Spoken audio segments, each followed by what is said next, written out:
ಉಡುಪಿಗೆ ಬಂದ ಮೇಲೆ ಶ್ರೀಕೃಷ್ಣನ ನೋಡದೆ ಇರೋಕ್ಕಾಗುತ್ತಾ?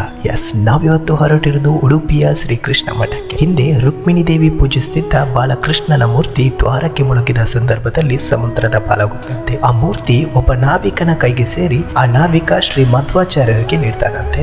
ಶ್ರೀ ಮಧ್ವಾಚಾರ್ಯರು 13ನೇ ಶತಮಾನದಲ್ಲಿ ಒಂದು ಸಂಕ್ರಾಂತಿಯ ದಿನ ಉಡುಪಿಯಲ್ಲಿ ಆ ಮೂರ್ತಿಯನ್ನ ಪ್ರತಿಷ್ಠಾಪನೆ ಮಾಡಿದ್ದಾರೆ ಅನ್ನೋದು ಇತಿಹಾಸ.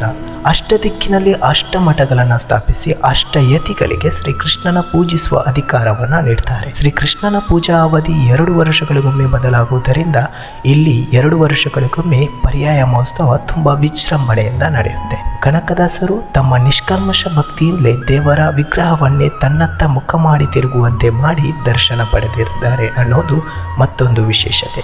ಅಂದಿನಿಂದ ಎಲ್ಲ ಭಕ್ತರು ಕನಕನ ಕಿಂಡಿಯಿಂದಲೇ ದೇವರ ದರ್ಶನ ಪಡೆಯುವುದು. ಈ ದೇವಾಲಯದಲ್ಲಿ ಮಧ್ವ ಸರೋವರ ಅನ್ನುವ ಸುಂದರ ಕೆರೆಯೊಂದಿದೆ. ಇದರ ನೀರನ್ನೇ ದೇವರ ಪೂಜೆಗೆ ಬಳಸ್ತಾರೆ. ಹಾಗೆ ಅನೇಕ ಗೋವುಗಳಿಗೆ ಆಶ್ರಯ ನೀಡುವ ಒಂದು ಸುಂದರ ಗೋಶಾಲೆಯೂ ಇದೆ. ಪ್ರತಿದಿನ ಬರುವ ಭಕ್ತರಿಗೆ ರುಚಿಕರವಾದ ಅನ್ನದಾಸೋಹದ ವ್ಯವಸ್ಥೆ ಇರುವುದು ಮತ್ತೊಂದು ವಿಶೇಷತೆ. ಅಷ್ಟಮಿ ಮೊಸರು ಕುಡಿಕೆಗಳಿಗಂತೂ ಸಾವಿರಾರು ಜನರು ಇಲ್ಲಿ ನೆರೆಯುತ್ತಾರೆ. ವಿಭಿನ್ನ ಶೈಲಿಯ ವೇಷಧಾರಿಗಳು ಹುಲಿ ವೇಷ ಕುಣಿತ ಜನರ ಕಣ್ಮನ ಸೆಳೆಯುತ್ತೆ. ಇದಾಗಿತ್ತು ಇವತ್ತಿನ ವಿಡಿಯೋ.